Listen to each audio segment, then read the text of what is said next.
Miren, la función de un comunicador, desde mi punto de vista, ha de ser la de mantenerse constantemente informado, actualizado.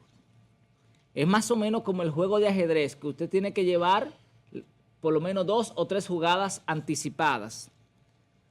Y usted hace una jugada, pero es pensando en las próximas que van. Es decir, usted tiene que estar anticipado.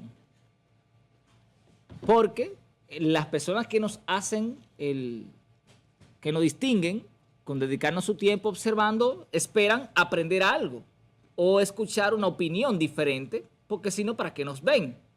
Entonces van a ver a Los Foques, van a ver a otro programa, porque entienden que aquí no se aprende. Estoy citando un ejemplo. Y por eso, constantemente nosotros vivimos buscando información y actualizándonos para estar a la vanguardia y estar a la altura del público que nos ve. Esta mañana, cuando hablábamos de la situación de la función del Estado, señores, uno no lo dice desde la ignorancia. Y uno se cansa aquí de hablar del tema de la ciencia como que es un relajo. Miren, la función del Estado desde la sociología y desde la psicología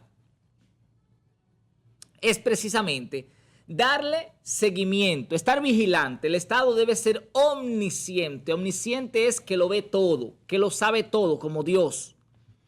El Estado debe ser omnisciente.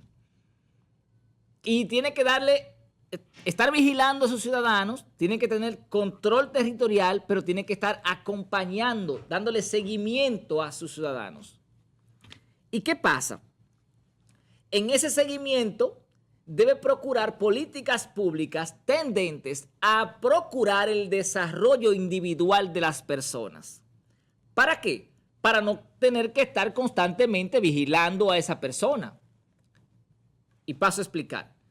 Yerjan La Antigua, que ya es un profesional, abogado, ya no necesita la asistencia del Estado, porque yo soy un ente productivo.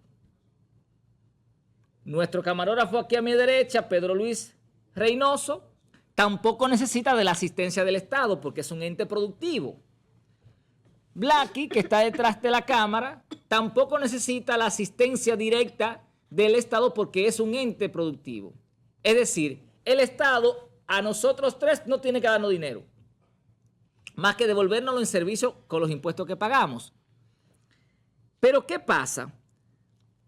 Siempre va a haber una franja de la sociedad que va a necesitar el asistencialismo, el seguimiento. Y eso no es que yo me lo estoy inventando, eso es estadísticamente así. Y le estoy hablando de ciencia. Ese remanente de la sociedad que siempre va a necesitar el asistencialismo, entonces conlleva una mayor inversión que yo. El Estado en mí no tiene que invertir un centavo ya. No tiene que invertir absolutamente nada. De hecho, la salud mía la pago yo. Fíjense ustedes, yo no voy a los hospitales. Por lo menos, si estoy consciente. Entonces, el Estado no tiene que invertir en mí. Todo lo contrario, el Estado me saca dinero a mí. Pero yo soy diferente a la señora que iba en el motor con los 3 niños. ¿Qué pasó? El Estado con ella no logró que se convirtiera en un ente productivo. Y entonces tiene que invertirle. Aquí está el problema.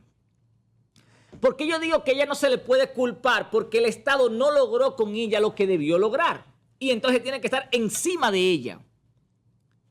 Con asistencialismo, con acompañamiento y con seguimiento mayor que el que tiene que hacer con nosotros. A mí me tiene que vigilar, pero ya no en ese aspecto. No, a mí no me tienen que dar mis 500 pesos. No los necesito, gracias a Dios y al esfuerzo. No los necesito. Ni mis hijos lo necesitan por el momento.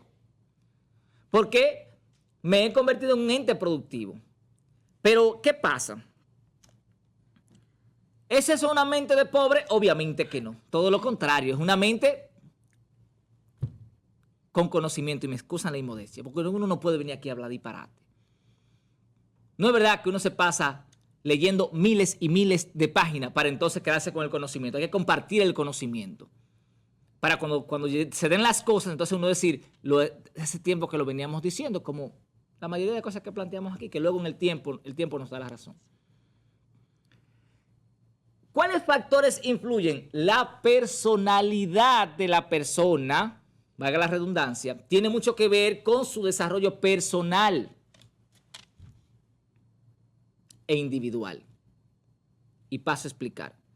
Hay personas que vienen con situaciones psicológicas, otros que vienen con situaciones psicopatológicas, otros que vienen con condiciones físicas y otros que vienen con condiciones medioambientales que influyen de manera directa en su personalidad y que terminan de una manera o de otra.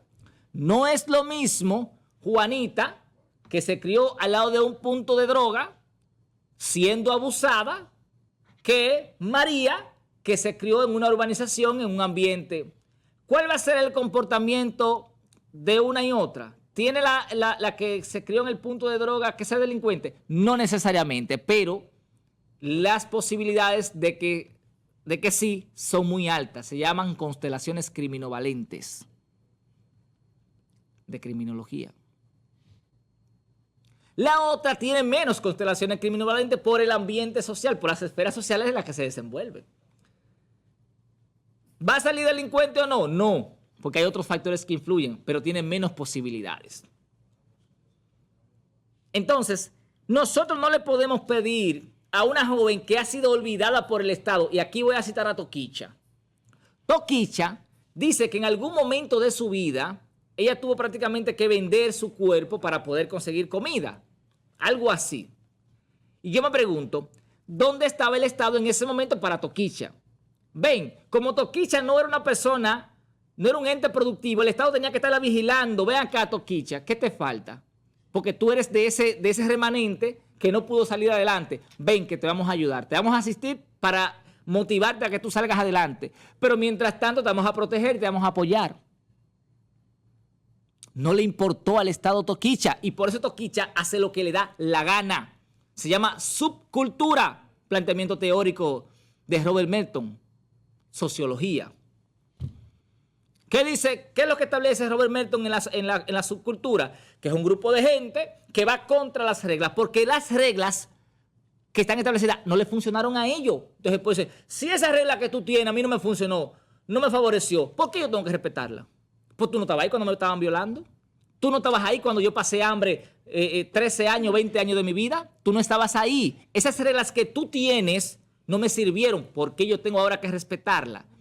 Por eso se llama subcultura. Un tema un poquito profundo, pero tenemos que plantearlo.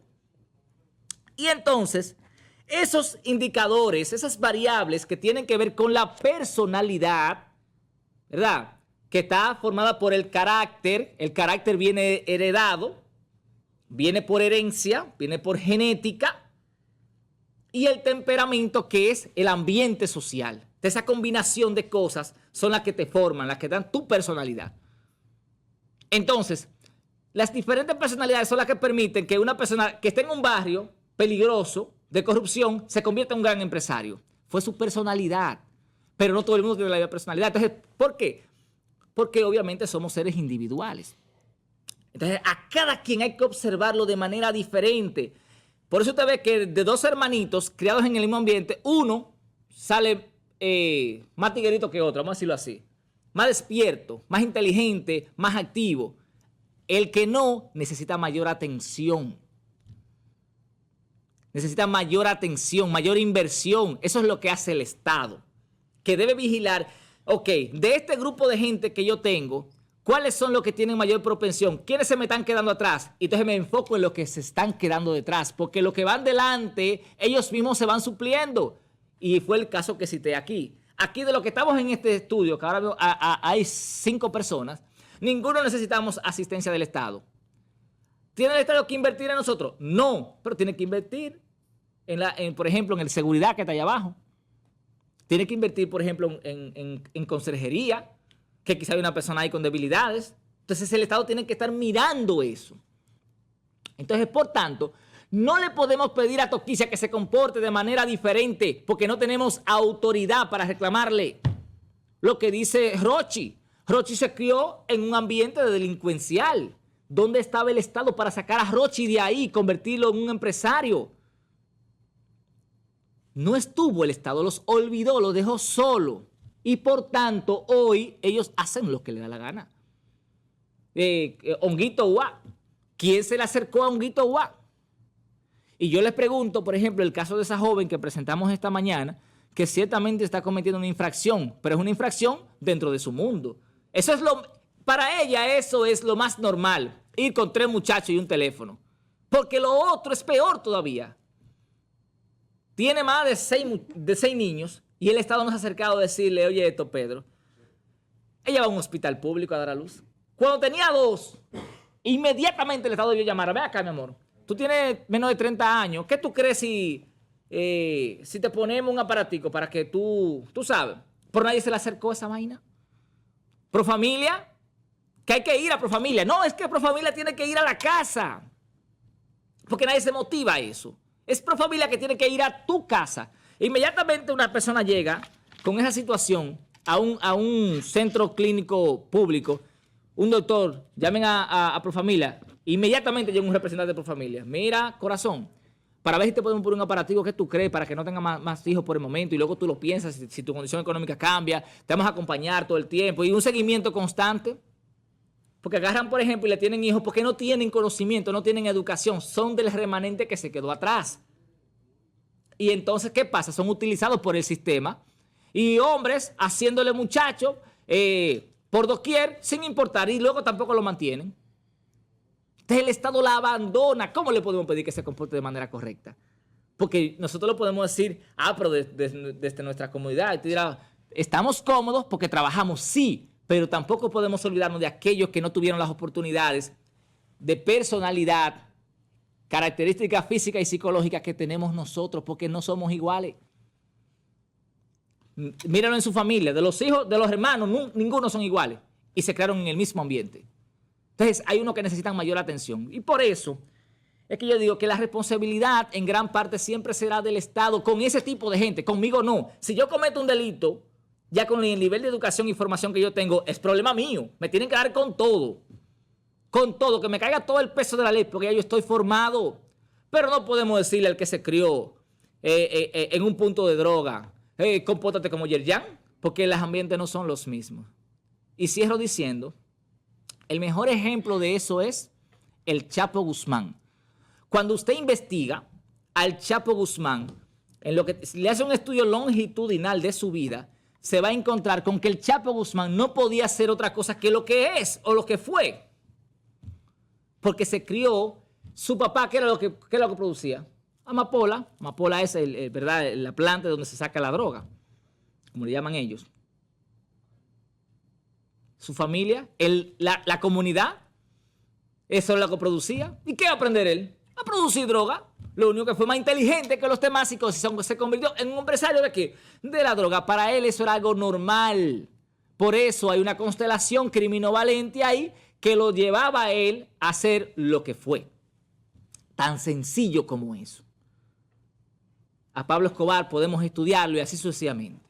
Otros que se crían en ambientes naturales, totalmente protegidos, aspectos psicológicos lo convierten, por ejemplo, en delincuentes. Entonces, con esto quiero establecer, no podemos exigirle a esa joven que se comporte de manera correcta si el Estado no la ha educado, no la ha acompañado.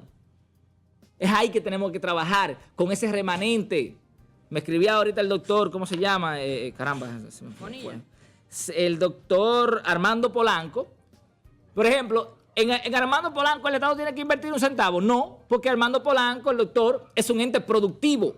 Ya el Estado medio que le quita la mirada. Ya ese se sigue solo.